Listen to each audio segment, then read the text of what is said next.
Bueno, vamos a iniciar la segunda sesión de este Comité de Sostenibilidad.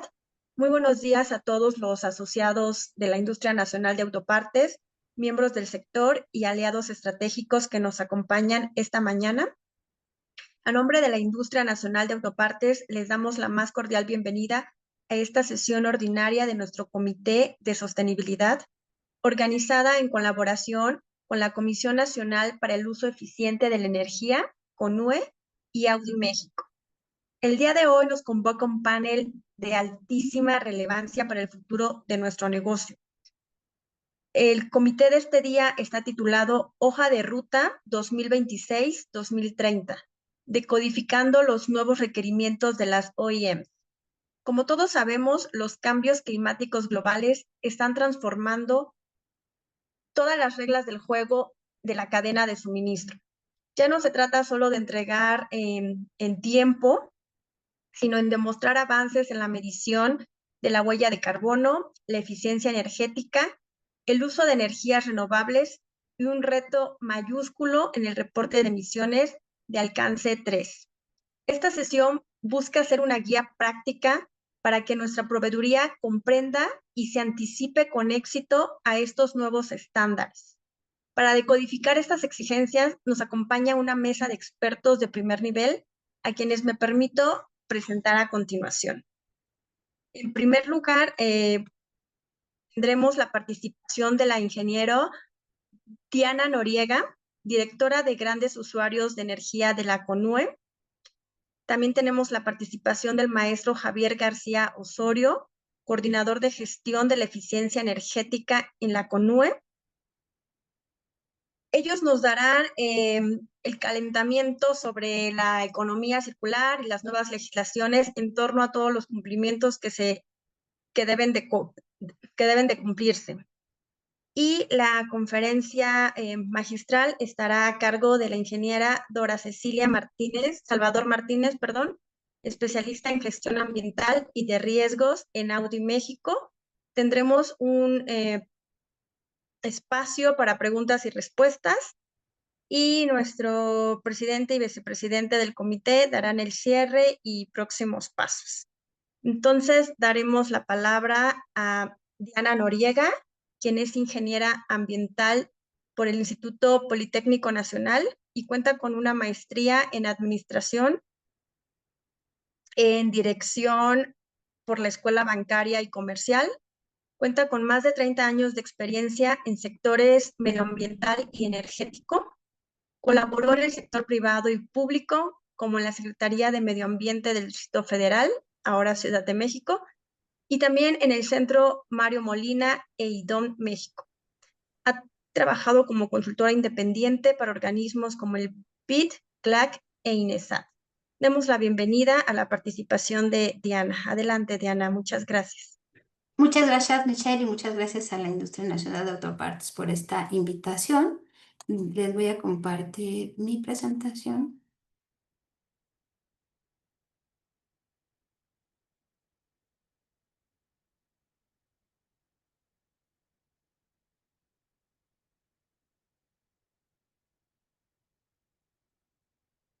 Sí, ya, por favor, si me confirman si todos la vemos, por favor. Sí, la podemos. Sí, perfecto. Pues muy bien, pues vamos a dar inicio a esta plática que, bueno, vamos a hablar digamos, tres temas relevantes. Uno es, queremos comentarles también cuáles son las obligaciones actuales que tienen nuestros usuarios de patrón de alto consumo. Hablaremos después de la economía circular y otro programa importante que tenemos desde la CONUE, que son acuerdos voluntarios.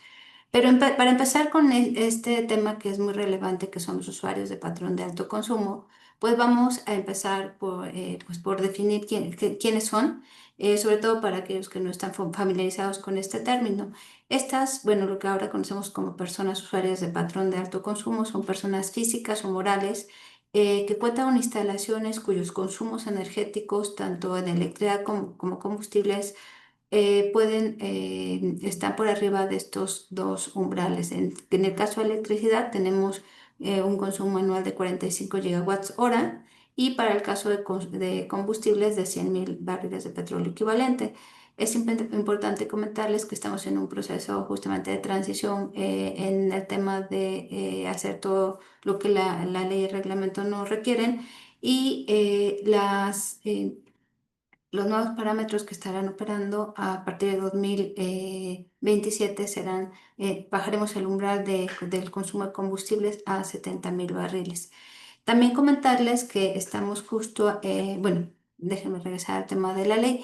Estos umbrales resultan porque, bueno, desde la ley que se publicó, la Ley de Planeación y Transición Energética que se publicó el 18 de marzo de 2025 y el reglamento el 3 de octubre de 2025 también, pues estamos hablando de algunas mejoras y algunos fortalecimiento de todo este sistema energético que tenemos en el país y pues sí requerimos como impulsar desde el tema de la CONUE las mejoras en eficiencia energética. Necesitamos ir poco a poco, ir sumando esto ser más eficientes en nuestros desempeños energéticos y promover sobre todo en estas grandes industrias que son los grandes consumidores, pues esta alternativa de mejorar, bueno, por un lado tener como más claro cuál es este consumo que están generando y por otro lado, pues impulsar más el tema de las medidas de eficiencia energética. Dentro de esta legislación, el reglamento nos habla de que se requiere publicar las disposiciones administrativas de carácter general para la SUPAC. Ya estamos en proceso de elaboración, esperemos que muy pronto ya estén publicadas, pero básicamente, ¿qué nos vamos a encontrar en esa SUPAC? Bueno, pues estos criterios para ser considerados UPA, que básicamente es el tema de los umbrales que se establecerán para poder identificar estos usuarios, los requerimientos y procedimientos de inscripción en el registro UPAC, la información que de manera obligatoria deben de proporcionar y algo muy importante que hemos estado trabajando desde la CONUE con los UPA, que es la implementación de los sistemas de gestión de la energía. Hoy, en este momento, desde el 1 de marzo hasta el 30 de junio, está abierto nuestro sistema UPA, que es el sistema que tenemos en la CONUE para que todos aquellos que tienen estos consumos, altos consumos de energía térmica o eléctrica, pues nos reporten en qué lo están utilizando. Si alguien tuviera duda de si es UPA o no UPA, contamos con una calculadora que nos permite hacer rápidamente las conversiones para ver si caemos en alguno de estos umbrales. Y también tenemos un tutorial que nos ayuda justamente a ingresar a esta plataforma y poder hacer el registro de la información. Bueno, qué pasa con los UPAC?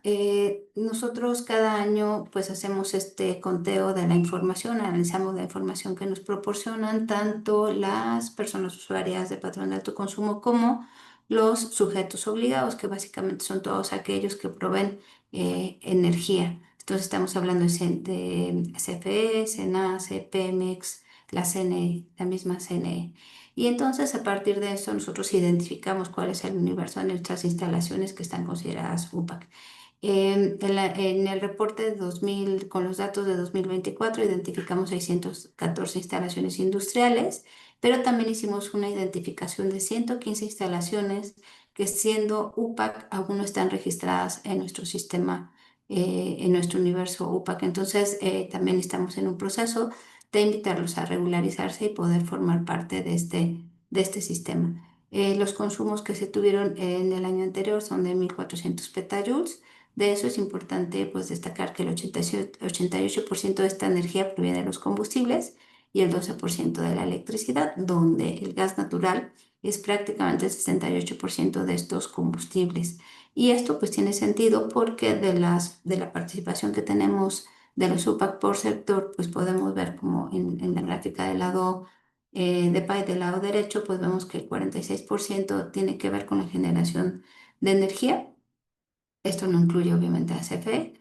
Y tiene que ver con la generación de energía por privados y un 48% pues de las industrias manufactureras, que ahí aparte, bueno, tenemos un espacio también de minería que es más pequeño, pero en estas industrias manufactureras pues tenemos papel, cemento, acero, alimentos, por ejemplo. Si viéramos un contexto general de cómo es que se está viendo esta distribución de la energía, pues vemos que en la región donde hay un mayor consumo de energía es en el noroeste, que también cuenta con el mayor número de instalaciones, son 133 instalaciones UPAC, y el mayor consumo va por combustibles más que por electricidad. Y aquí, bueno, pues tenemos nosotros identificadas 5 regiones del país, cada una de ellas tiene, pues, predominan algunos giros industriales, y esto pues también hace una referencia al a la cantidad de energía que estamos consumiendo. Dentro de nuestros procesos, también estamos hablando que tenemos ahorros. También parte de la información que requerimos con nuestros UPAC es que nos digan cuáles son las medidas de eficiencia energética que están implementando. Básicamente, los dividimos en 2 tipos: todo lo que tiene que ver con equipos, que sea actualización, mantenimiento o sustitución, o bien sistemas y procesos, que estamos hablando de control de proceso, medición y control, mejora en el proceso, recuperación en el calor, de calor, reducción de pérdidas y fugas. Básicamente, y esto nos arroja que en el 2024 tuvimos un ahorro de 2,78 petayoules, y esto pues requiere una inversión de prácticamente 1.200 millones de pesos, pero un ahorro de más de 2.000 millones de pesos. Y algo importante, como les hablaba, algo que estamos pasando, estamos en una transición, estamos haciendo toda la infraestructura que requerimos para atender lo que nos pide ahora esta última legislación de planeación y transición energética. Y yo les hablaba por ahí que uno de los temas era el registro UPAC. Nosotros ahora, dentro de CUNE, contamos con un sistema UPAC. Vamos a pasar ahora a una plataforma que se llama Registro UPAC. Este va a ser un sistema que ya va a estar directamente vinculado con el Sistema Nacional de Información Energética. Registro UPAC es nuestro sistema UPAC mejorado. Algo importante es que nosotros ahora, para este nuevo registro UPAC, las empresas que son catalogadas como tal van a tener que mantenerse en este registro por un periodo de 3 años. Y va a haber un proceso para poderse dar de baja, pero eso va a implicar que cumplan con la implementación del sistema de gestión de la energía, y que también ya los consumos que nos están reportando ya no estén dentro de estos parámetros que se estén estableciendo para hacer UPAC. Otro de los puntos importantes es la georreferenciación de las instalaciones. Vamos a estar ahí estableciendo los requerimientos con base en el Sistema Geodésico Mundial. Pues la información pues básicamente es la misma. Tendremos pues nada, tendremos un mayor precisión en cuanto a la información que nos entregan, que ya nos la están entregando ahora, pero esto va a ser más detallada. Esta información también va a ser el reporte. Vamos a tener los reportes mensuales de estos consumos y la producción, que es importante para nosotros. Necesitamos identificar, como ya ahora lo hacen, esta energía consumida por cada uno de los energéticos que la empresa usa, también la producción o los servicios que se generan con esa energía, porque es importante desde el tema del desempeño energético saber cuánto energía utilizo por unidad de producto o de servicio. Eso nos da un indicador importante y relevante de saber cómo estamos haciendo esta eficiencia energética. También, por otro lado, tenemos a detallar de una mejor manera estas medidas de eficiencia energética, y también ya dentro de nuestra ley y reglamento hablamos también del tema de descarbonización. Ya también el rol que jugamos aquí, energía y medio ambiente, es fundamental, porque todo esto que estamos hablando en energía pues tiene una implicación en emisiones de gases de efecto invernadero que se dejan de emitir, y que también suman, por supuesto, a los compromisos que México tiene a nivel internacional en este aspecto. Pues también vamos a requerir estos resultados energéticos y económicos, es decir, de estas medidas, cuánto logré ahorrar, y cuánto estuve invirtiendo. Es importante también mencionarles que el tema de vigilancia y sanciones pues se refuerza desde la CONUE, no desde esta área de gestión de la eficiencia energética. Nosotros ya desde hace varios años hacemos verificación a todas aquellas personas UPAC que por alguna razón no están cumpliendo con sus obligaciones, o bien que encontramos en esta cruce de información entre lo que nos reportan los UPAC y los sujetos obligados encontramos algunas discrepancias significativas, pues también hacemos una verificación de la información. Pero ahora, pues, como les decía, este tema de las sanciones tendría que o tendrá que tomar mayor relevancia. Desde nuestra trinchera lo que buscamos es que realmente haya mayor cumplimiento y todas aquellas personas que estén en esta situación de ser UPA, que tengan alguna duda de su registro, del registro de la información, pues les invitamos siempre a que se acerquen con nosotros para poder resolver este tema y evitar alguna verificación o sanción. Este año, pues evidentemente seguimos trabajando con nuestro sistema UPA, que estamos igual como pidiendo la energía consumida, la producción o servicios generados, medidas de eficiencia energética que estén implementando, los resultados que se obtuvieron y algo muy importante, en qué momento están de la implementación del sistema de gestión. Nosotros desde 2025 hemos estado trabajando muy intensamente acercando a todos los UPA con aquellas certificadoras que pueden apoyar en esta, bueno, certificadoras, colegios también de profesionistas y asociaciones de empresas de energía que puedan ayudarlos en la implementación de estos sistemas de gestión, darles una orientación. Nosotros tenemos varios cursos.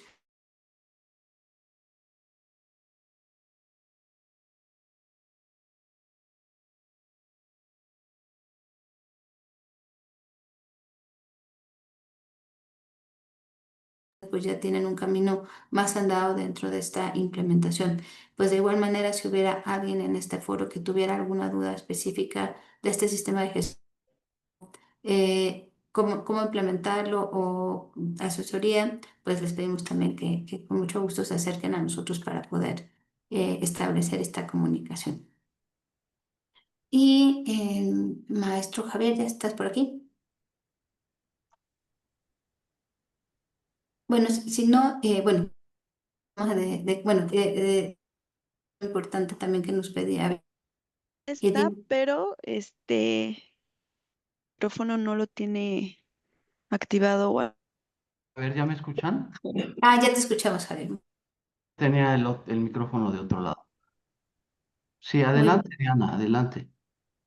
No, pues te voy a pasar la palabra que hablamos esto de la economía circular y la eficiencia energética una vez después de haberles comentado cuáles eran las obligaciones que tienen los UPAC en esta nueva etapa.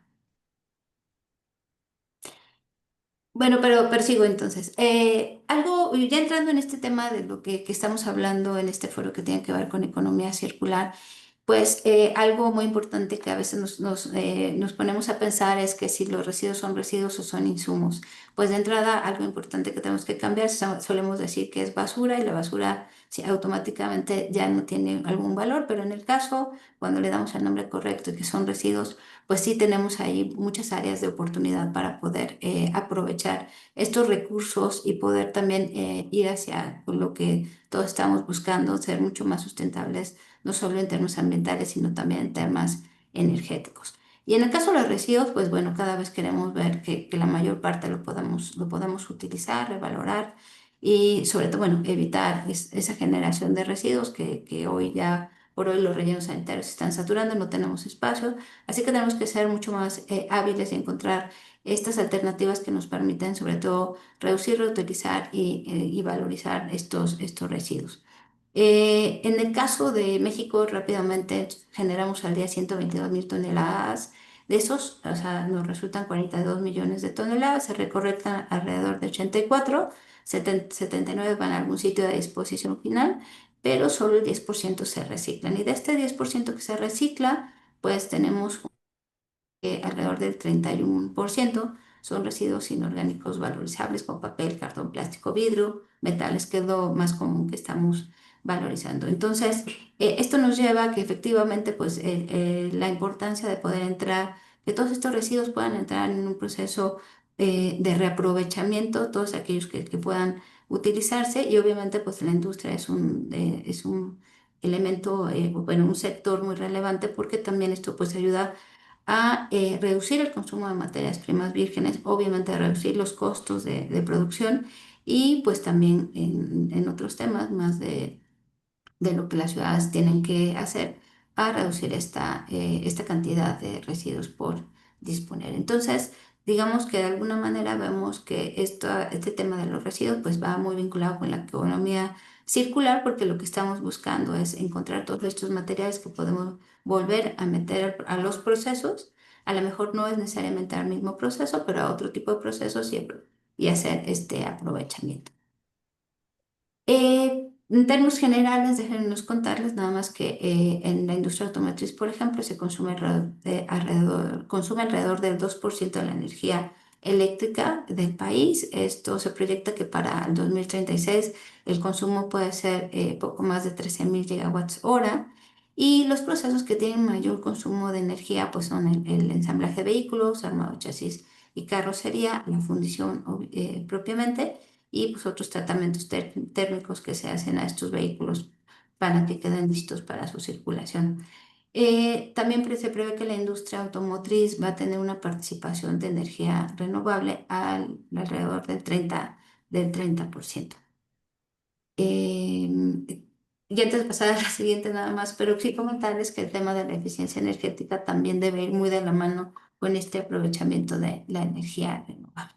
Javier, Sí, muchas gracias. Que lo explico entonces sí. muy rápido. Miren, la economía circular y la eficiencia energética tienen mucho que ver y sumadas nos dan mucho más. Entonces son dos estrategias que se complementan para la transición. Tenemos entonces que en el caso de la economía circular reduce la demanda energética total porque mantiene materiales y productos en uso el mayor tiempo posible. Y la eficiencia energética se enfoca en minimizar el consumo de energía en los equipos, los procesos o los sistemas. ¿Qué los vincula? Son cuatro cosas, ¿no? Reducir energía para un nuevo producto. ¿Eso qué quiere decir? Al reutilizar, reparar o reciclar, se evita consumo de energía, incluyendo, por ejemplo, extraer, transportar y procesar los materiales, materiales primas desde cero, ¿no? Dos, el ecodiseño. El ecodiseño tiene que ver con fomentar la creación de productos que duren más, modulares, fáciles de desmontar, que requieran menor consumo energético en su fabricación y posteriormente un ciclo de vida más útil. Tres, valorización de residuos. Los desechos generados es un proceso, en un proceso pueden ser transformados en biomasa o biogás, que esto ya es alternativas más interesantes, ¿no? Para generar energía limpia, entonces cerrando el ciclo de manera completa, ¿no? Y además suficiente. Y optimización industrial. ¿Qué quiere decir? La implementación de procesos circulares como la remanufactura disminuye la huella de carbono y el gasto operativo corporativo. Adelante. Adelante, Diana. Sí, gracias. Y bueno, pues haciendo como retomando todo esto que nos comentaba el maestro Javier, pues evidentemente en las implicaciones que tiene la economía circular, pues va hacia la sustentabilidad, pues no solo el tema ambiental por la reducción de esta cantidad de energía o de materiales vírgenes que se tienen que extraer para poder ingresar a un proceso industrial, también nos representa ahorros económicos y evidentemente al momento de tener pues ser mucho más amigables con el ambiente, pues también tiene un menor impacto en la sociedad. Y algo también que cuando hablamos de economía circular y en esta sustentabilidad, pues tenemos que pensar en el ciclo de vida de los materiales. Normalmente pues pensamos ya como en el producto final y una vez que ya no nos es útil a nosotros, pues pensamos que ya terminó su vida, pero este ciclo de vida pues tendrá que iniciar o podrá iniciar en otro proceso, de ahí como la importancia siempre de la separación adecuada de los residuos, no importa si sea a nivel residencial como a nivel industrial, siempre estos tendrán un valor que podremos reutilizar en algunos otros procesos. Y bueno, pues tenemos ahí una serie de indicadores, porque normalmente cuando pensamos en economía circular, siempre pensamos básicamente en materiales, pero cada uno de estos materiales, y como podemos ver aquí en estos cuatro índices que nos señala justamente la ley de economía circular, hablamos de índice de materiales, huella de carbono, huella hídrica y obviamente el índice de aprovechamiento energético. Sin embargo, si pensamos en cada uno de estos cuatro indicadores que nos dice qué tanto estamos aprovechando los materiales en otros procesos, pues cada uno de estos implica también un consumo de energía. Entonces, y regresando al análisis de ciclo de vida, pues también pensar que desde la extracción, por ejemplo, de un mineral hasta su disposición final, pues está considerado, está implicado también un tema de energía. Entonces, en este contexto, cuando hablamos de economía circular, la energía, aunque no lo vemos, va implícita en cada uno de estos procesos, así que todo lo que podamos hacer para reducir este consumo, pues nos lleva a ser una mayor eficiencia y, por supuesto, pues tener una producción eficiente de productos que también tengan un mayor tiempo de vida, que es algo que también está ocurriendo ahora. Es más común que todo tiene un tiempo de vida muy corto y eso pues también está generando una cantidad de residuos significativos que no estamos pudiendo o no estamos logrando encontrar estas alternativas para volverlo a poner en marcha y hacerlo útil de nuevo. Y como les decíamos, ¿no? Pues la eficiencia energética es clave y es fundamental dentro de todo lo que estamos haciendo, porque siempre algo que nosotros decimos desde la CONUE es pues la mejor energía es la aquella que no se utiliza. Y también en cuanto a emisiones, pues la forma más fácil de reducir emisiones son las que se evitan. Entonces, aquí es importante pensar también que en todos estos procesos también nos puede ayudar a reducir hacer un mayor un mejor uso de nuestras fuentes de energía. Y para eso, para optimizar y potenciar estos recursos, pues la eficiencia energética es clave. De ahí que el tema antes de sustituir alguna fuente, pues hay que ver dónde tenemos oportunidades de mejora. En cuanto a los procesos automotrices, pues tenemos algunos puntos que son clave, ¿no? Pues ya veo en una lámina anterior. Entonces, pues tenemos que ver siempre cómo poder reducir estos consumos teniendo equipos más eficientes en nuestros procesos, materiales que ya no vengan de fuentes de vírgenes, sino que ya sean reutilizados, y que eso también nos va a tener nos permitir hacer una optimización también de todos nuestro consumo eléctrico, térmico y de algunos otros temas que estamos en la industria. Y nada más como de referencia, sabemos que ustedes son autopartes de un vehículo, por ejemplo. Ustedes pueden ver aquí este dato que determinamos que si un vehículo podemos ahorrar 1 millón de toneladas de CO2 a la atmósfera, y vemos que ahí la mayor cantidad de materiales reciclables, pues son todo lo que tiene que ver con las partes metálicas, pero pues también están gomas, aluminios, plásticos. Entonces, digamos que esto mismo que es reciclable, pues esto mismo se puede volver a procesar y volver a entrar al sistema también ya sea en productos similares o en algún otro tipo de...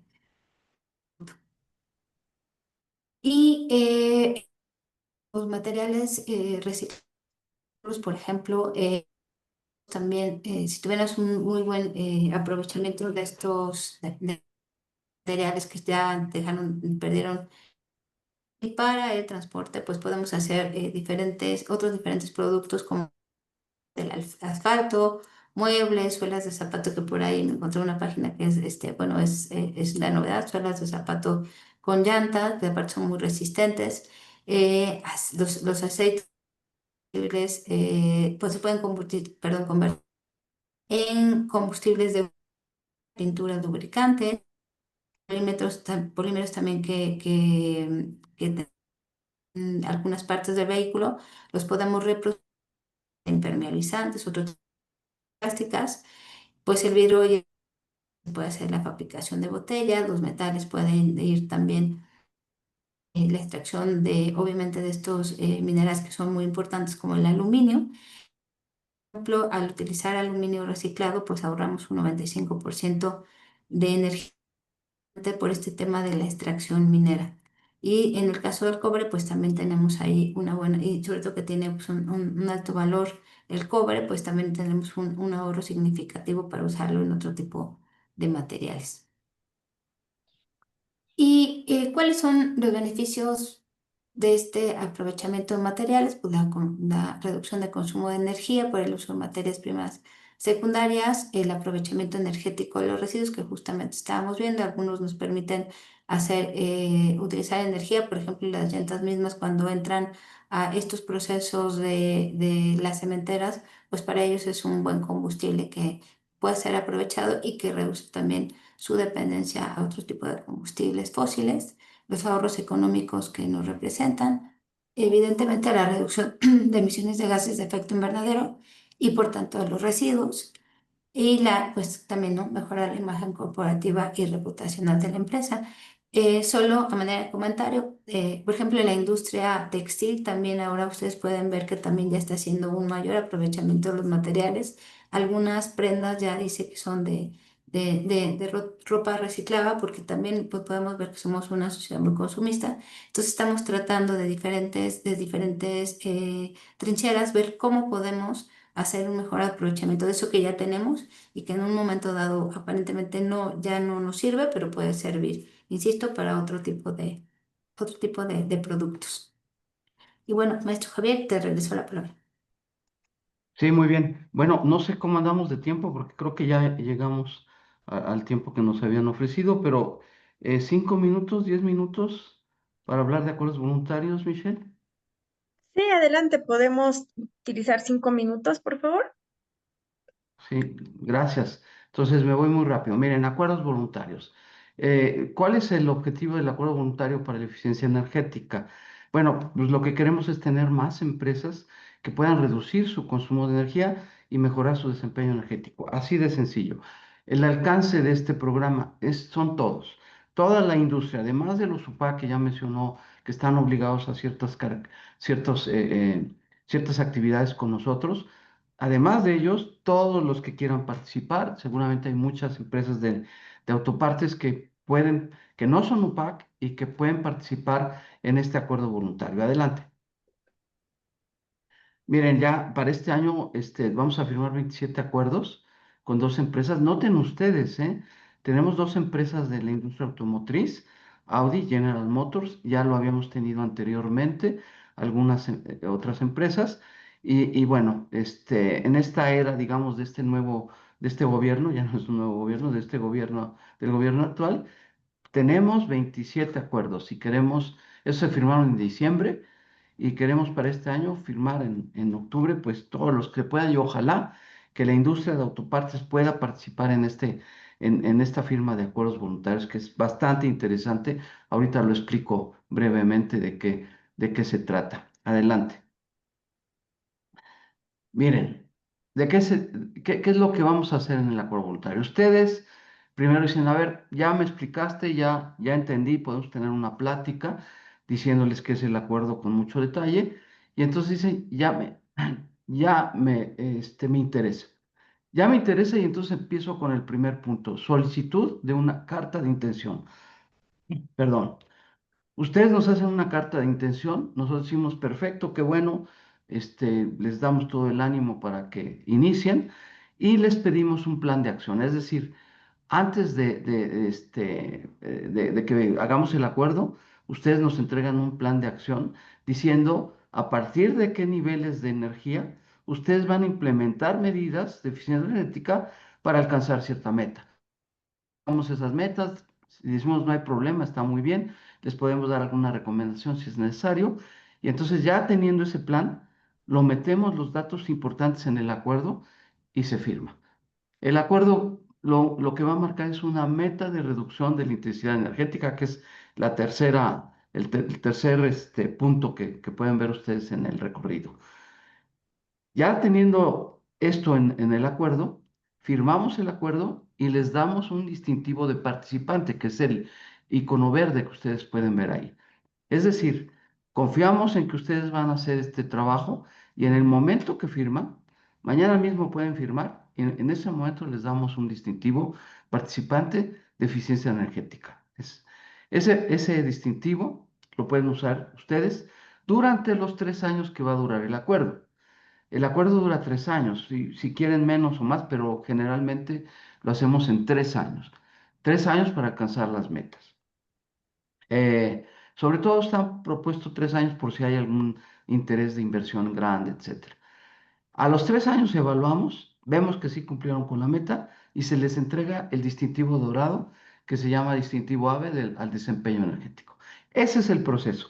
Ahora, ustedes pueden iniciar como UPAC, pueden iniciar como una cadena productiva del UPAC, eh, eh, parte de la cadena productiva del UPAC, perdón, o como una pymes en general. Seguro hay algunas pymes, o sea, empresas medianas, por ejemplo, que pueden participar. Toda la industria de autopartes tiene una gran cabida en este acuerdo voluntario. A mí me da mucho gusto, adelante, poder platicar con ustedes. Estas son ya determinaciones de que lleno, tengo que entregar información, adelante. Sí, no, nada más que queríamos resaltar, Javier, es que en este acuerdo voluntario algo importante que tenemos en las medidas de descarbonización, que sí estamos considerando no solo el cambio de los combustibles, como tendrían que ser energías renovables, sino también el cambio de materias primas, uso de materiales o uso de materiales de reciclaje. Ok, un poquito con el tono que estamos dando Sí, exacto, de la sí. presentación. Sí, muchas gracias, Diana. Entonces, hay una página del acuerdo voluntario donde ustedes pueden investigar, ahí lo pueden copiar, pero no sé si ya hay algo más con la que terminamos. Con eso terminamos. Los correos electrónicos. Sí. Exacto. Y entonces ustedes pueden comunicarse con nosotros. A sus órdenes el coordinador de gestión de energía, Javier García Osorio, y a mi cargo está industria, pero también está empresas energéticas. Es decir, si ustedes quieren establecer algún vínculo con CFE, con Pemex, con todo gusto nosotros podemos ser el intermediario. Está también Jorge Soriano, que no pudo estar por acá, pero y su jefa de departamento y Tsunami por ahí, creo que sí Sí, aquí está. Sí. andan por ahí. Pero bueno, ojalá tengan el ánimo. Si ustedes son UPAC y firman un acuerdo voluntario, la manera de llevar la obligación va a ser mucho más fluida. Porque vamos a estar muy cercanos, vamos a poder, digamos, apoyarlos en lo que sea necesario. Para eso hay cursos, capacitación, hay mucho trabajo que estamos llevando a cabo. Ya lo decía Diana, tenemos con 11 certificadores una relación continua, tenemos con colegios de ingenieros mecánicos, electricistas, con la Federación de Colegios, con la AMENER, que es la Asociación Mexicana de Eficiencia Energética, con la MESGEN, que es la Asociación Mexicana de Gestión de la Energía, etcétera. Ahí hay un correo específico para el acuerdo voluntario. También lo tenemos para OPAC, que es usuarios.opac@conue.gov.mx. Pero bueno, en este poco tiempo que estamos platicando esto, yo los animo muchísimo. Si son UPAC, de verdad, conviene mucho firmar un acuerdo voluntario. Si no son UPAC, también conviene mucho tener un acuerdo voluntario. Van a ver ustedes que muchas empresas que nos han mostrado su interés, sobre todo empresas que quieren ser de alguna forma galardonadas, que tengan o ese distintivo y que les interesa por X o Z circunstancia, ¿no? Entonces nosotros podemos platicar con el detalle. A mí me daría mucho gusto que tuviéramos muchas empresas de la industria de autopartes. Yo emano en mis tiempos de juventud, emano de una empresa de autopartes alemana. Estuvimos por ahí muy contentos fuera del país. Y bueno, me daría mucho gusto que ustedes pudieran estar por acá en estos acuerdos voluntarios con nosotros. Además, los trataríamos con con todo el apoyo que nos da la empatía de estar trabajando con la industria de autopartes. Pues Michelle, Muchis- nos fuimos muy rápido, no, pero, pues pero espero que haya sido muy concreto todo esto que decimos. Y las preguntas, no sé si esperamos a que Audi. Ah, bueno, gracias. Ahí tenía mi semblanza. Esperamos a que la ingeniera Dora termine y nos quedamos para las preguntas. Por favor, sí, muchas gracias. Adelante. muchísimas gracias. Muchas Mu- gracias. muchísimas gracias, maestra Diana Noriega, maestro Javier García. Nos preguntan, la primera pregunta es si podemos tener acceso a la presentación. Sí, se las compartimos. Perfecto, muchísimas gracias. Y para cerrar este panel con la perspectiva directa a las armadoras, es un placer presentar a la ingeniera Dora Cecilia Salvador Martínez, especialista en gestión ambiental y de riesgos en Audi México. Ella es ingeniera bioquímica con más de 15 años en industria automotriz y manufactura. Y pues un placer. Como especialista ambiental de Naudi, lidera el cumplimiento en agua, aire, residuos, biodiversidad e impacto ambiental. Ha implementado más de 1.400 requisitos con un 95% de desempeño e integra marcos como EU Taxonomy y LKSG y apoya en riesgos corporativos con cero desviaciones en auditorías. Su carrera incluye roles en Continental, destacando como auditora líder e innovadora digital en control ambiental. Cree en la mejora continua y el trabajo colaborativo para la excelencia operativa y la sustentabilidad. Bienvenida y muchísimas gracias, ingeniera. Hola, ¿qué tal?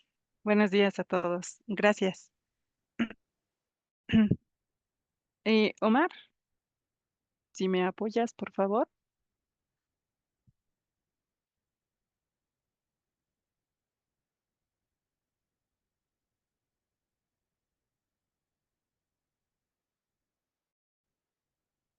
Creo que no se escucha.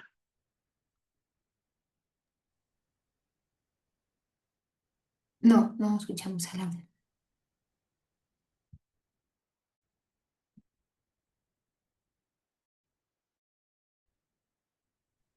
Ok, bueno, Igua- si no, Omar, Lo comparto sin lo el dejamos audio. para el Ah, final. ok. Vale, de acuerdo.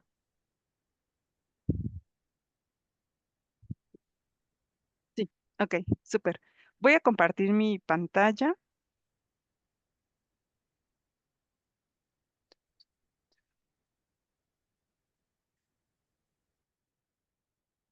Ok.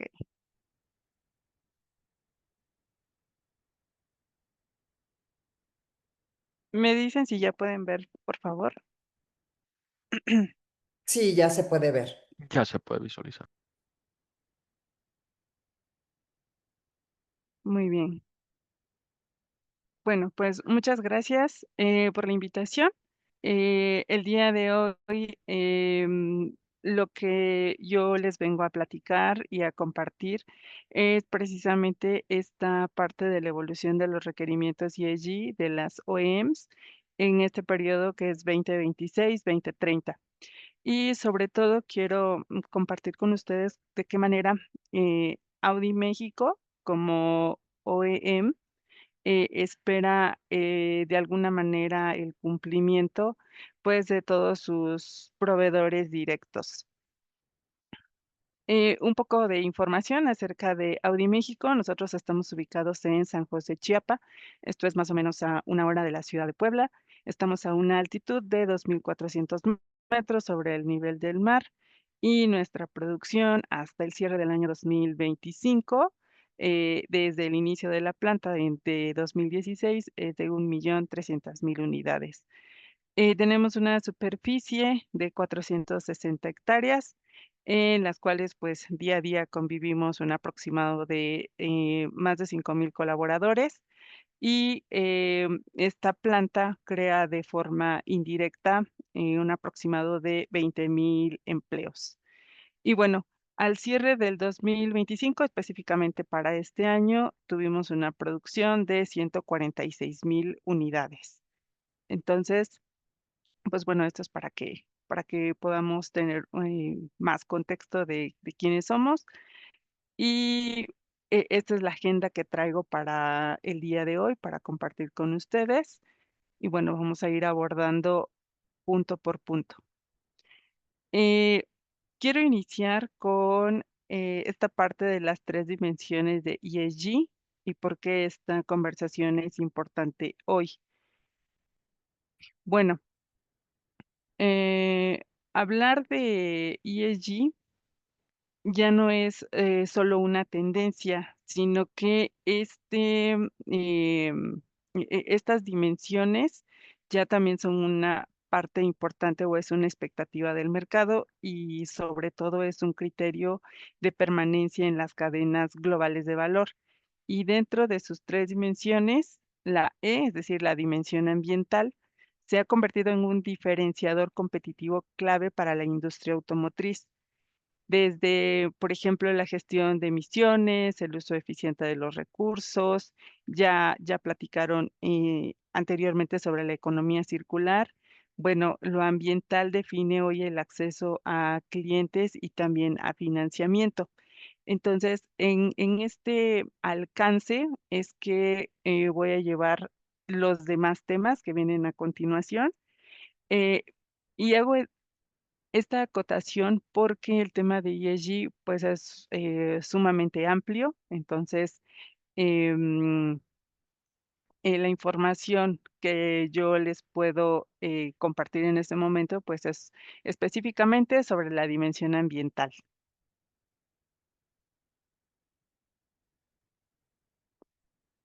Bueno, como les decía, este enfoque de ESG ya no solamente es voluntario, como en años pasados, sino que se está traduciendo en marcos regulatorios cada vez más exigentes. Y para esto, el ejemplo que quiero darles es la ley alemana de debida diligencia, LKSG. Su nombre en alemán es un poco largo y difícil de pronunciar, pero vamos a llamarla solamente LKSG. Y esta ley amplía la responsabilidad de las empresas hacia toda su cadena de suministro.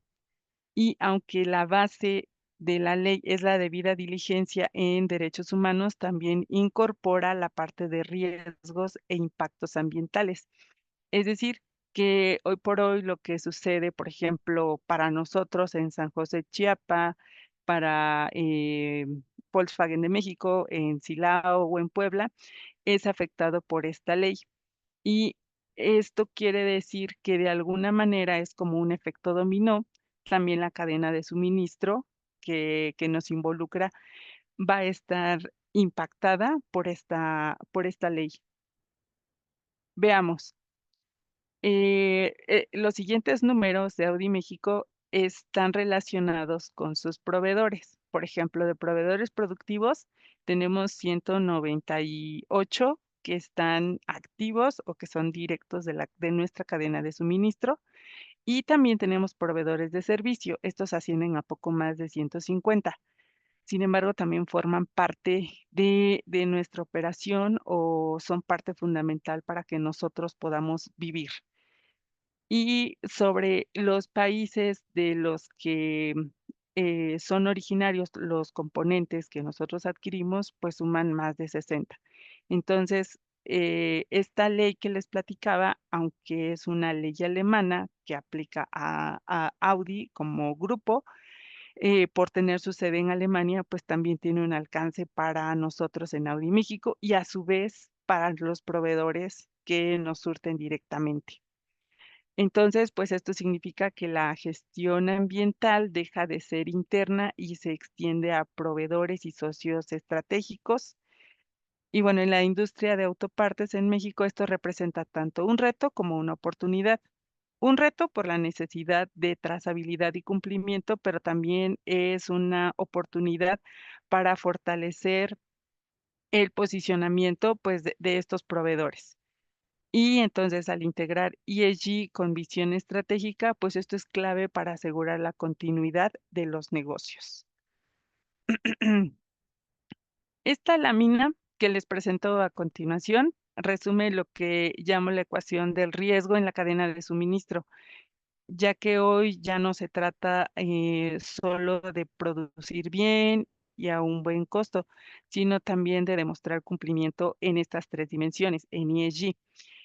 Del lado izquierdo pueden ver cuáles serían las consecuencias que enfrentarían pues aquellas organizaciones que no cumplan con estos criterios. Y vámonos otra vez a enfocarnos en los ambientales, porque para la parte social y de gobernanza también hay otros requisitos muy amplios, pero bueno, en esta ocasión el foco es en los temas ambientales.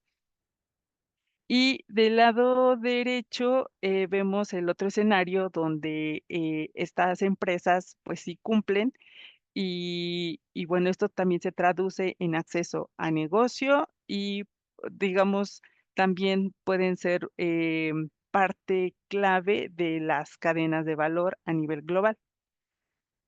Y bueno, hay que tomar en cuenta que una calificación en ESG no solo es un check y un habilitador comercial, sino que también es una ventaja competitiva. Quien sabe abordar esta ventaja, pues de alguna manera permanece en el mercado, y pues quien no logra incluirlas dentro de su gestión, desafortunadamente, pues podría quedar fuera. Y ahora sí, después de esta breve introducción sobre el tema ESG y sobre la dimensión ambiental, les quiero platicar ya específicamente sobre esta ley alemana que, pues, como les decía, el riesgo ya no es individual, que solamente se aplique a ciertas empresas alemanas y que hasta ahí termine este alcance, sino que también existe la corresponsabilidad con clientes y especialmente con los OEMs europeos.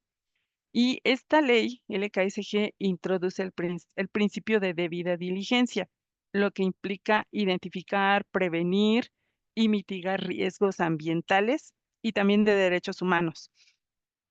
Pero lo que quiero resaltar también en esta parte es nosotros como empresas, ya seamos OEMs o las TIRs, tenemos una responsabilidad hacia las personas de nuestro entorno y sobre todo al cuidado también del mismo entorno. Y bueno, vamos a ir viendo cómo es que esta ley alemana tiene ciertos criterios que cumplir. De alguna manera son muy específicos, y también para nosotros en México sí es un tanto complicado lograrlos, pero de alguna manera también con planes, tal vez con un poco de inversión, es posible lograrlo.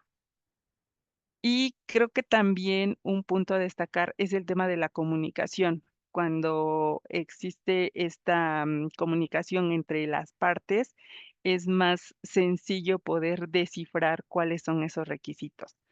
Entonces, vamos a entrar ahora sí en materia a platicar sobre esta ley. Y bueno, la LKSG es la Ley de Diligencia Debida en Cadenas de Suministro y entró en vigor el 1 de enero del 2023 en Alemania.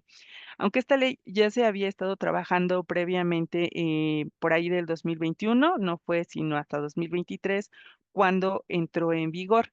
Y al principio, esta ley únicamente su alcance era en empresas de más de 3,000 empleados, pero a partir de 2024, digamos que el alcance fue más amplio y ahora aplica a empresas de más de 1,000 empleados.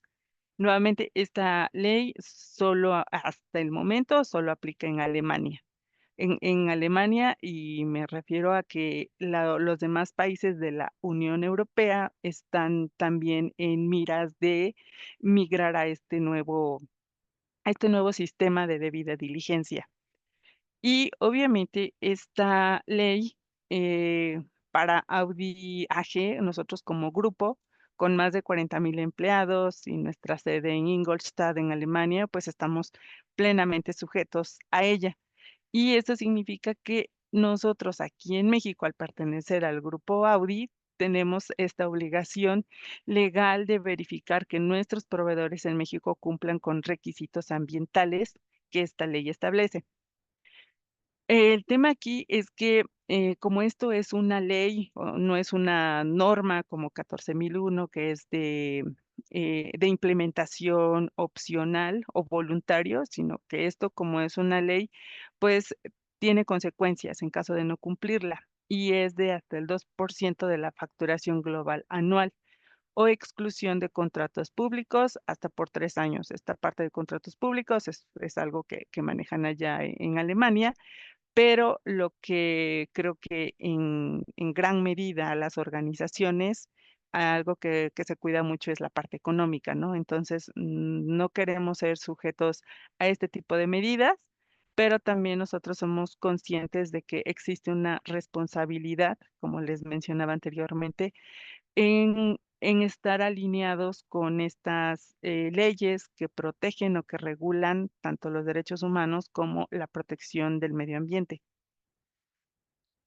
Entonces, entendiendo el alcance, directamente las empresas que, les decía, con estas características que están, ubicadas en Alemania o que tienen su sede en Alemania, pero, operan en otros países con más de 1000 empleados, somos de alcance para esta ley. Los ejemplos, el grupo Volkswagen, grupo Audi y, pues, obviamente, ahí estamos nosotros como Audi México.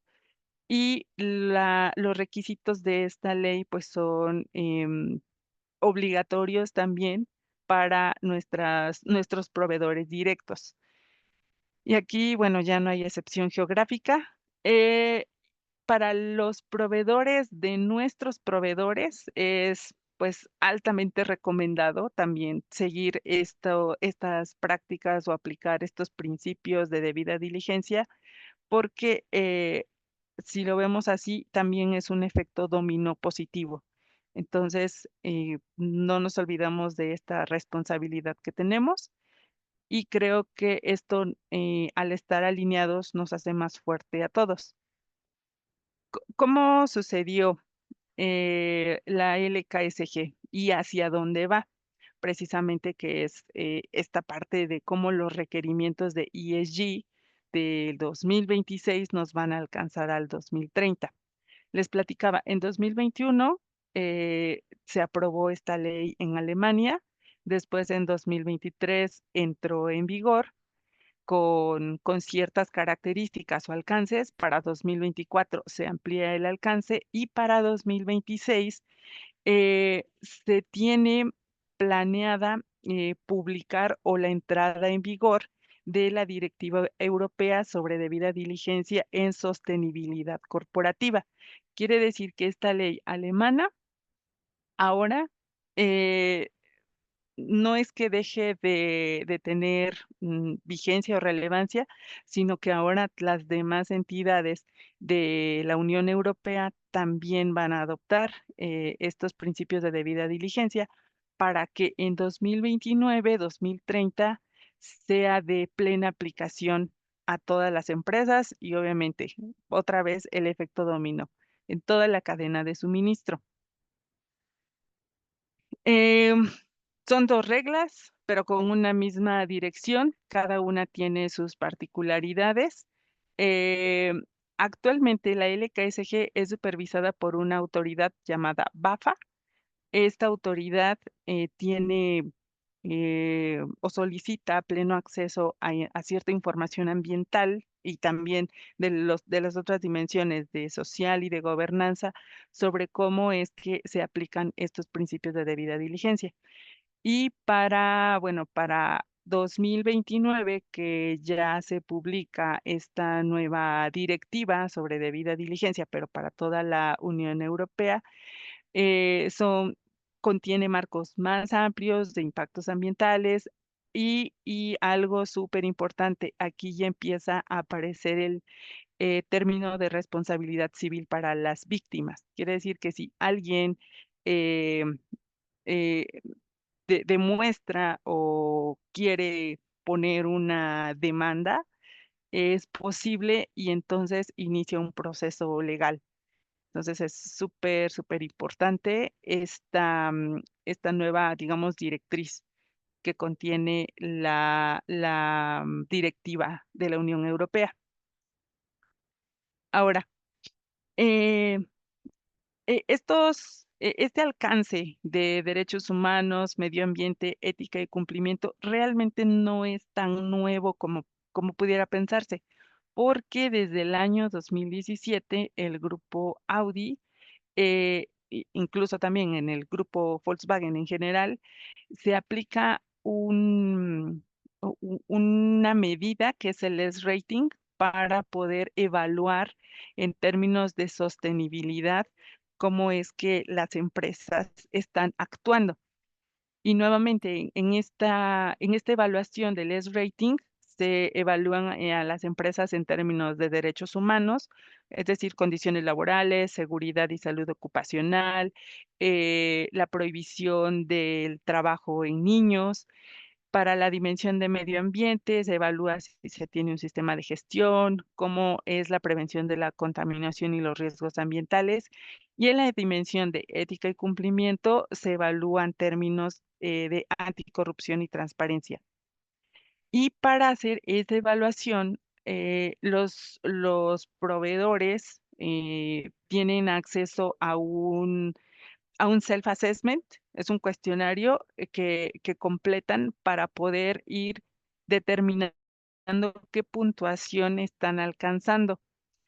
Y bueno, estas 3 dimensiones, les decía, no son lejanas ni son nuevas a la parte fundamental de lo que es la LKSG o a la Directiva de debida diligencia de la Unión Europea.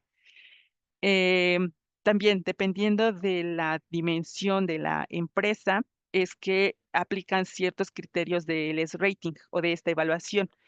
Por eso, más adelante, vamos a ver otros ejemplos. Y también les voy a compartir, sí, unas páginas en donde ustedes pueden, incluso en Google, pueden, googlear el Self-Assessment Questionnaire y del grupo Volkswagen, y ahí ustedes tienen acceso a toda esta información. Entonces, como resultado, dependiendo de su puntuación, es que el proveedor resulta recomendable o no recomendable. Y es por eso que la situación aquí es que las empresas traten de estar alineadas con estos puntos, porque les decía, hasta ahorita era como una evaluación propia que busca el grupo en términos de estar alineados, pero pues ahora ya esto se transformó en una obligación legal. Ahora sí, los 4 pilares ambientales de la LKSG, ¿qué se debe cumplir, por qué y cómo? La LKSG consta de 4 pilares en términos ambientales, porque nuevamente LKSG también implica la prevención de riesgos hacia los derechos humanos. Solo en la parte ambiental se tienen 4 pilares, que es el Convenio de Minamata sobre la prohibición del mercurio, el Convenio de Estocolmo, la prohibición de contaminantes orgánicos persistentes, el Convenio de Basilea sobre la gestión de residuos, principalmente en los movimientos transfronterizos de estos, y finalmente los recursos naturales, que es la prevención de la contaminación del aire, agua, suelo y ruido. Entonces, en estos 4 pilares es que tanto nosotros como OEMs, tanto las TIRs, debemos tener especial atención de cumplimiento. Y vamos a ir viendo poco a poco. Ok, el pilar 1, que es sobre el convenio de Minamata, que prohíbe la fabricación, uso y tratamiento de productos que contienen mercurio, así como procesos de manufactura donde el mercurio se utilice como agente o catalizador. El mercurio, históricamente presente en interruptores, relés, instrumentos de medición, como por ejemplo termómetros, que es algo súper común. También lo podemos encontrar en ciertas baterías, en las lámparas fluorescentes. Eh, Digamos que la intención es que se dejen de utilizar estos equipos por su contenido de mercurio. Entonces, aquí hay mucho por hacer, especialmente por el tema de lámparas fluorescentes. Entonces, ya, de hecho, ya vamos tarde, si lo quieren ver así, sobre el reemplazo de este tipo de equipos o de instrumentos. Ahora, la obligación concreta es inventariar todos nuestros procesos, equipos e insumos para confirmar la presencia o la ausencia de mercurio. Lo mejor sería confirmar la ausencia, pero en caso de tener todavía equipos con mercurio, es momento de diseñar un plan de reemplazo o de eliminación de estos instrumentos. Y su alcance en México, a ver, la LKSG aplica desde la extracción de materias primas hasta la entrega del producto final, y sus proveedores de materias primas también tienen cierta responsabilidad con este punto. Y la acción, aquí también dependiendo de cómo sea la dinámica o la estrategia de trabajo de cada empresa, pues se recomienda realizar auditorías de sustancias en líneas de producción, identificar si hay equipos con mercurio, y les comentaba tener este plan de sustitución documentado y con fecha. En el sector de autopartes, los riesgos más comunes de presencia de mercurio, como les decía, son las lámparas, interruptores, relés de mercurio, instrumentos de medición como los termómetros, y proveedores de componentes electrónicos no verificados. Entonces, la obligación bajo la LKSG no es solo cumplir en la operación directa. eh, si, si mis proveedores o los proveedores de ustedes usan mercurio en los insumos que les suministran, ustedes son responsables también de detectarlo, reportarlo y solicitar el reemplazo. Sobre el pilar 2, que es el Convenio de Estocolmo de los compuestos orgánicos persistentes. En cuanto a los COPs, estas, bueno, son sustancias que persisten en el medio ambiente, se acumulan en la cadena alimentaria y tienen graves efectos en la salud humana. Por ejemplo, los PCBs, las dioxinas, los furanos, el DDT, los PFAs. eh, los PFAs son sustancias, les llaman sustancias eternas, son muy difícil de degradarse, y pues estas sustancias las encuentran en, en extintores, espumas de extintores. Entonces, la LKSG prohíbe como tal la producción y uso de sustancias que son los compuestos, los contaminantes orgánicos persistentes, conforme al listado del Convenio de Estocolmo. Aquí cabe señalar que cada año, al menos en la Unión Europea, están añadiendo nuevos compuestos orgánicos persistentes a sus listas. Entonces, no solo basta tomar la lista del 2024, de cuando salió esta ley, y comparar de las sustancias que tengo contra esa lista, sino que esa lista base tenemos que estar súper atentos de estarla verificando constantemente para saber qué es la última actualizada con la que estamos haciendo esa comparación. En la industria de autopartes, los compuestos orgánicos persistentes pueden aparecer en lubricantes industriales, eh, ciertos tratamientos de superficies o recubrimientos, agentes ignífugos en textiles, de vehículos y algunos plásticos de ingeniería.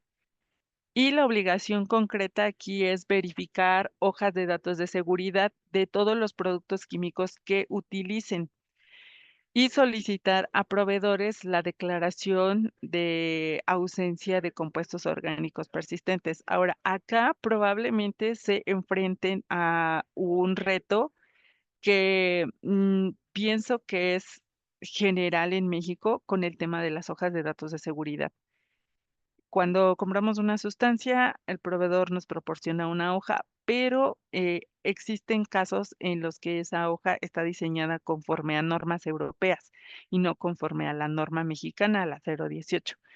Entonces ahí podemos también tener ciertas inconsistencias de información, y en este punto sí tienen que poner muchísima atención para solicitar la hoja conforme a la norma mexicana.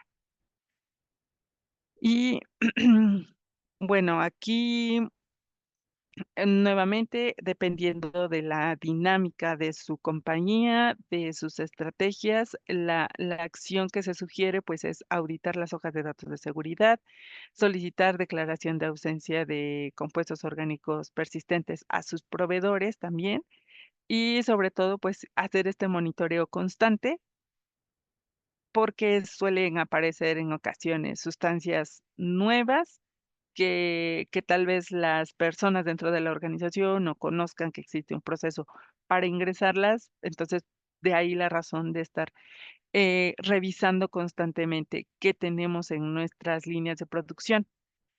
Los compuestos orgánicos persistentes en autopartes pueden estar en fluidos y lubricantes, en materiales y superficies, les comentaba los recubrimientos ignífugos, tratamientos textiles, pinturas con pigmentos orgánicos. Para esto, para poder corroborar esta información, tenemos que solicitar hojas de datos de seguridad y la documentación es que contemos con todas las hojas de datos de seguridad de los químicos, tanto con los que trabajamos nosotros para nuestro proceso productivo, como las sustancias o este control que debe tener cada proveedor que está en sitio. Registro de inventarios y el historial de disposición de residuos. Aquí es súper importante tomar en cuenta que debemos tener registro de las sustancias que son nuevas y que ingresan a nuestra organización, pero también tener un inventario de lo que se está utilizando en el proceso productivo, porque ahí puede haber diferencias. Y lo que les comentaba, en la Unión Europea constantemente se están agregando compuestos orgánicos persistentes a estos listados. Entonces debemos tener la manera en la que podamos comparar esta información y de esta forma, pues asegurar o confirmar que no tenemos compuestos orgánicos persistentes en nuestros procesos. El pilar 3 es sobre el convenio de Basilea, sobre la gestión de residuos peligrosos. Y este convenio regula el movimiento transfronterizo de residuos peligrosos y su disposición final. Prohíbe la exportación de residuos peligrosos a países que no tienen capacidad de un manejo seguro. ¿Y por qué importa en la manufactura? Bueno, la industria de autopartes genera residuos peligrosos como pinturas, solventes, metales pesados, ácidos, aceites contaminados, baterías, etcétera, etcétera. Entonces, esta generación de residuos, pues, nos hace parte de esta obligación de contar con un sistema documentado de gestión de residuos peligrosos que incluya desde los puntos de generación, el almacenamiento temporal, el transporte y la disposición final con empresas autorizadas. Aquí el punto medular es que solo si sus residuos cruzan fronteras, es decir, no sé, van para Estados Unidos, deben cumplir con este convenio de Basilea, a su vez que con la regulación mexicana, por ejemplo, con la Ley General para la Gestión Integral de los Residuos, su reglamento con la norma 052 y las normas específicas por tipo de residuo que también existen. Por ejemplo, los compuestos, los bifenilos policlorados y la norma de lodos, la 04 de la Semarnat.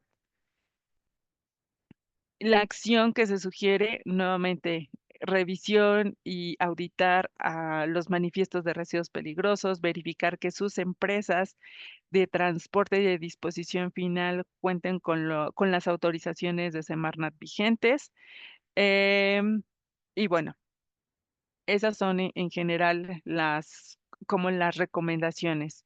Y, ok, el convenio de Basilea no es teórico para una planta de autopartes, es decir, que cada empresa en esta, en esta sala en la que estamos, genera residuos peligrosos bajo la norma 052 y entonces lo que LKSG es que solicita es que demostremos que toda la cadena de disposición de residuos peligrosos es tratable, es legal y ambientalmente adecuada.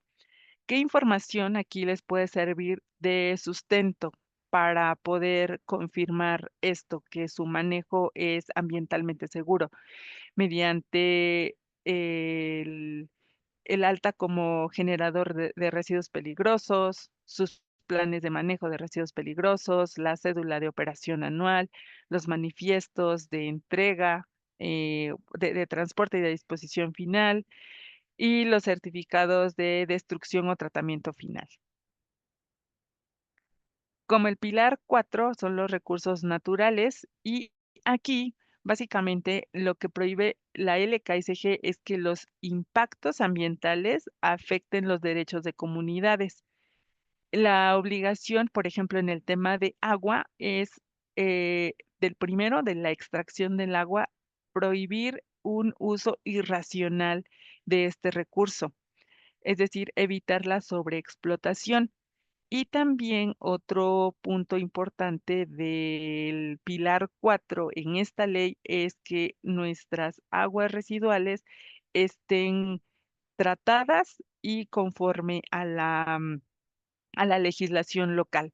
Entonces aquí pues les puede servir sus títulos de concesión de agua, sus permisos para descarga, sus análisis trimestrales para poder ir documentando todo esto, que todo se hace conforme a la legislación mexicana, que es algo que también de alguna manera nos sirve porque al menos en México esto sí está regulado, pero hay otras cuestiones, por ejemplo, lo del mercurio y los compuestos orgánicos persistentes, la realidad es que en México estamos muy escasos o muy cortos en cuanto a regulación de este tipo de sustancias.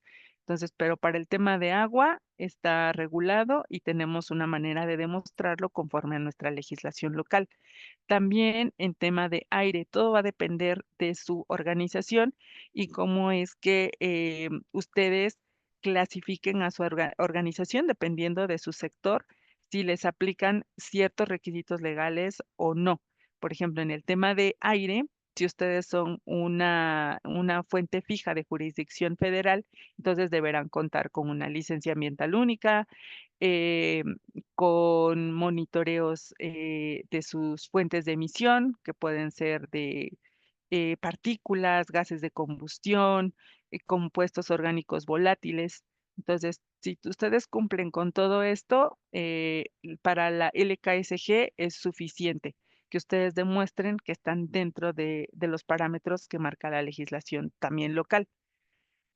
La relevancia de este pilar es que, o lo que busca proteger es nuestra convivencia con las comunidades aledañas, ya sea a parques industriales o a sitios donde se encuentre esa organización que, que se dedica a la producción de autopartes, por darles un ejemplo.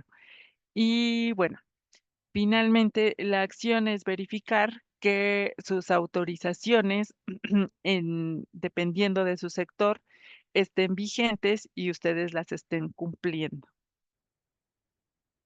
Por lo tanto, para hacer rápido un breve resumen, es que estos 4 pilares tienen, digamos, tintes internacionales y que de alguna manera tenemos que nosotros como país tenemos que tratar de dar ese paso más allá. Es algo complicado, pero también por el otro lado tenemos cierta legislación local que nos da soporte y nos ayuda a tener este cumplimiento que se solicita. Eh, Creo que ya nos estamos quedando sin tiempo, pero ya falta poquito. Entonces, 5 minutitos más y terminamos. ¿Cómo estos requerimientos de LKSG llegan a ustedes? Les platicaba al principio sobre BAFA. BAFA es esta autoridad alemana que audita pues a cualquier tipo de empresa alemana, en este caso a Audi, y a su vez pues es un efecto cascada. Entonces, de esa manera es que en algún momento llegamos a ustedes como Tier 1 o tal vez,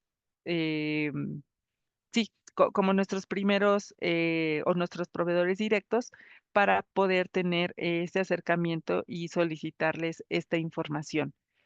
Ya les platicaba mediante el S-Rating o también cuando se hacen sus contratos ya como proveedores, también ahí se menciona que tienen que apegarse pues a toda esta legislación. Em, Aquí, importante mencionarles que BAFA, esta autoridad alemana, ofrece una guía sobre qué hasta qué información se les puede solicitar. Entonces, les recomiendo que la consulten para que tengan un poco más de información y puedan saber cuáles van a ser esos requisitos súper específicos que les van a solicitar. Los riesgos ambientales sobre estos temas o los pilares que les comentaba. Entonces, el primero que les puedo comentar es el de residuos peligrosos sin trazabilidad.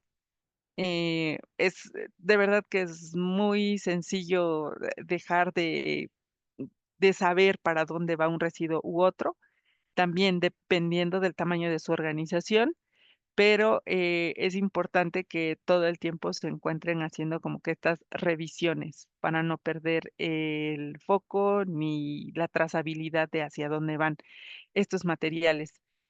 Los químicos no declarados. Aquí hojas de datos de seguridad es también uno de los riesgos más frecuentes que existen cuando queremos determinar qué sustancias son las que tenemos en nuestras organizaciones. Las descargas de aguas residuales que cuenten o que cumplan los parámetros que marca la ley, las emisiones a la atmósfera no monitoreadas, también súper importante que cuando hagan cambios a sus procesos, también eso se documente para que tengan la información de en dónde se va a hacer ese cambio y si ese cambio implica algún impacto hacia el medio ambiente. Y también algo que puede ser un riesgo es desconocer a quienes nos surten estos productos y no tener, como les decía, esta comunicación de qué es lo que se les solicita. En la página de Volkswagen Group pueden tener acceso a este cuestionario. Les va a hacer diferentes preguntas sobre sistemas de gestión, sustancias. En la parte ambiental, acuérdense que este cuestionario también abarca la dimensión de social y la de gobernanza. Entonces, solo en la parte ambiental van a poder encontrar estas preguntas. Y bueno, ¿por qué cumplir ya no es opcional? Les platicaba de estas consecuencias que se pudieran tener. La que más impactaría a una organización definitivamente es el tema económico, pero les recalco, eh, n- no hay que dejar de lado ni olvidar que tenemos una responsabilidad como organizaciones de que nuestras operaciones no transgredan los derechos humanos y tampoco tengamos alguna implicación o impacto ambiental negativo con nuestros vecinos o incluso a nivel global. Em, la directiva de debida diligencia eh, bueno, ya entró en vigor el 18 de marzo del 2026, pero de aplicación obligatoria será hasta 2029. Justamente como lo vemos acá. Y el tema de la economía circular, este punto también ya lo abordaron, pero sí, definitivamente es un nuevo modelo eh, eh, en el que tenemos cierto nivel de información sobre los requerimientos a cumplir, trasladar o convertir esos requerimientos legales a una eficaz. Entonces, vamos a seguir trabajando en conocer cuáles son esos requisitos para adoptarlos y bueno, también ser parte de este nuevo modelo de economía. Les comentaba la responsabilidad civil, súper, este es un súper cambio, entonces no olviden que al cumplir con el LKSG y después la migración con la directiva de debida diligencia, pues también vamos a ser susceptibles, si en su momento alguien lo decide, pues a este proceso legal. Y bueno, aquí solamente quería transmitirles algunas acciones que pudieran llevar a cabo en sus organizaciones con la finalidad de que de una manera, digamos, anticipada a la directiva de debida diligencia de la Unión Europea, pues puedan ustedes ir adaptando o adoptando estos nuevos requisitos. Y estos recursos o herramientas que les muestro a continuación, ustedes les decía, pueden googlearlos y les van a aparecer por ejemplo, esta herramienta que es el EcoVadis. Bueno, esa me parece que hay que pagar para poder tener acceso a esta evaluación de sostenibilidad, pero también está disponible el S-Rating del grupo Volkswagen, el Act for Impact de Audi, y muy recomendable visitar la sección de esta autoridad BAFA para conocer esa guía de requerimientos que se les pueden solicitar. Y bueno, quiero terminar con esto, que el cumplimiento ambiental en 2026 ya no es un costo, no es un costo, sino es la ventaja de entrada para seguir siendo proveedor de los OEMs europeos en los próximos 10 años. Y muchas gracias. Muchísimas gracias, Dora. Efectivamente, como lo mencionas, este cumplimiento es el boleto de entrada obligatorio para competir actualmente en la industria automotriz. Queremos agradecer a la CONUE y a Audi México y a nuestros extraordinarios ponentes por compartir su visión y experiencia. Y si tienen tiempo y nos los permiten, podemos realizar un par de preguntas que nos dejaron en el chat, por favor. Vamos a dar la palabra a Gina. Gina, adelante, por favor.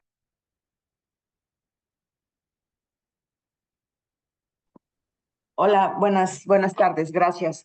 Mi pregunta es, vemos cada vez, obviamente, más estrategias, ¿no? De los OEMs que nos están enviando cuestionarios. Los cuestionarios obviamente se multiplican, o sea, tenemos y cada quien utiliza su propia trama. Mi pregunta es, este cuestionario que usted está explicando, ¿es un cuestionario que se va a hacer por planta o por corporativo México o por corporativo grupo? ¿Cómo lo están implementando? Ok, el cuestionario para el S-Rating es en general para el grupo Volkswagen. Cuando ustedes se dan de alta, hacen este cuestionario y la ventaja es que, por ejemplo, que ustedes vayan a surtir algún elemento hacia Volkswagen, al llenar o digamos, al tener una buena puntuación en el S-Rating, ustedes también pueden pasar a ser proveedores también de Audi. Ok. Solo cuestiones administrativas para que lo den de alta para este lado, pero en general esta puntuación que ustedes alcanzan les funciona para cualquier empresa del grupo Audi. Ujú. Y por ejemplo, es para darse de alta. Yo ya sé que somos Tier 1 de ustedes, entonces supongo que alguien debió haber hecho ese cuestionario, ¿no? Sí, correcto. Ok. ¿Y se puede revisar qué preguntas se habrán hecho en el momento o ya una vez está hecho, ya hicieron el rating y ya no funciona? Una vez que lo elaboraron, hasta ahí se queda, a menos de que el área de compras solicite una revisión de esta evaluación que hicieron, pero Ok, si no, así permanece. ok. Y bueno, y mi última pregunta es, si mi empresa ya tiene un rating alto en EcoVadis, ¿tengo que seguir contestando sus preguntas?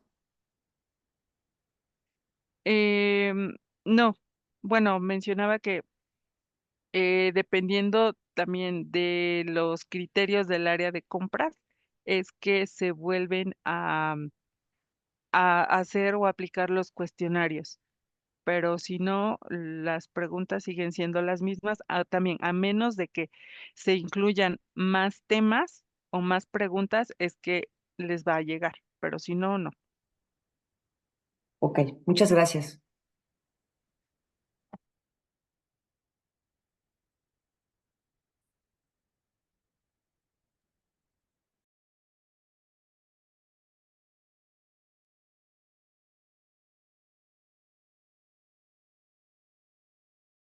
Ok, muchas gracias. Entonces, una pregunta más para continuar.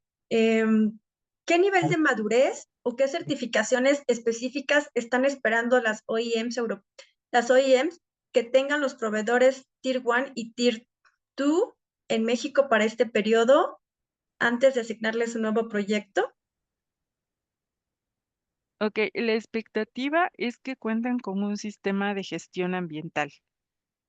Em, Hemos visto en la práctica que las empresas que han adoptado un sistema de gestión son más ágiles en adoptar también este tipo de requerimientos de nuevas leyes, regulaciones o directrices, tanto nacionales como internacionales. Entonces es simplemente un agregado a lo que ya se tiene de base, a diferencia de otras, pues que para empezar no alcanzan buena puntuación y aunque alcancen, digamos, una puntuación mediana, todavía tienen que pasar por un proceso de, digamos, de verificación, porque se tiene que hacer un plan de acción para cubrir ciertos gaps y entonces en ese momento estas empresas pues empiezan a adoptar estos requerimientos. Entonces, en la práctica se ve un poco, digamos, tardado, a diferencia de estas organizaciones que sí tienen sistemas de gestión ya funcionando, incluso algunos ya y sistemas integrados. Muchas gracias. Excelente, Dora, muchísimas gracias. Una eh, pregunta adicional. ¿Cuál consideras que es el error más común que cometen las plantas de autopartes en México al realizar su medición de huella de carbono y que tal vez podría poner en riesgo su relación comercial con una OEM? Ok, el principal riesgo em, creo que es cuando no identifican correctamente sus actividades, productos o servicios, los vinculan con este tema de los aspectos ambientales y que a su vez les traen requisitos legales. Estos requisitos se van a traducir finalmente en la parte de la medición de la huella de carbono de alcance 1, alcance 2 y se está dejando de lado el alcance 3. Tal vez porque la parte del alcance 3 siempre lo dejamos a que le toca a alguien más, a que esos servicios no me corresponden. Entonces, creo que en este punto ya no es válido decir eso ya no es mi responsabilidad, porque precisamente estamos viendo que existe una corresponsabilidad. Y entonces, actualmente en México no se hace, pero les puedo ir adelantando que para otra vez la Unión Europea, esto es cada vez más evidente porque ya, al menos nosotros ya tenemos una directriz que para en los próximos 3 años, esta medición de la huella de carbono en alcance 3 también nos va a aplicar. Aunque el proveedor sea de otra razón social, sea de otro país, si está con nosotros, es parte de nuestra huella.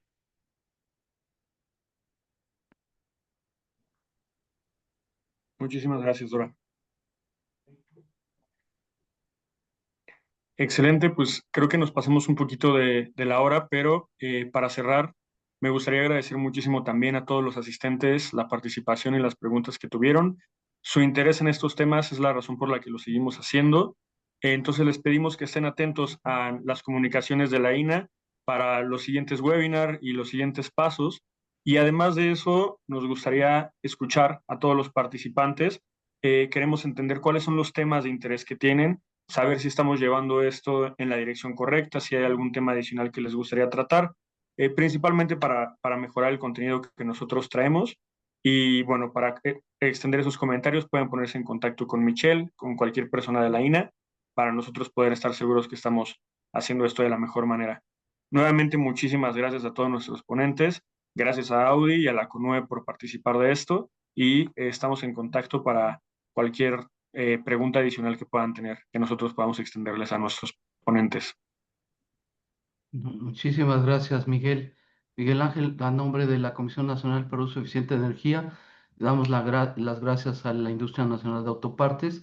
Muchas gracias, directora Cecilia, muy amable en tener la invitación, y Michelle, el seguimiento, muchísimas gracias, siempre muy atenta a todo esto.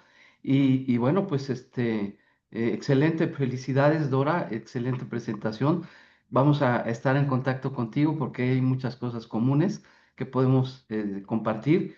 Y por supuesto, a toda la audiencia, pues estamos a sus órdenes para cualquier pregunta que tengan sobre los UPAC, sobre los sistemas de gestión de energía obligatorios, que ya varios lo tienen, estos sistemas de gestión por otros temas. Va a ser muy fácil. Y los acuerdos voluntarios de eficiencia energética. Muchísimas gracias a todos. Finalmente, muchísimas gracias a todos nuestros ponentes, a nuestros asociados por su participación el día de hoy. Sigamos trabajando juntos por una industria de autopartes más fuerte, limpia y competitiva. Muy buen día para todos. Gracias. Muchas Gracias, buen gracias. día. Gracias. Gracias. Gracias, hasta luego.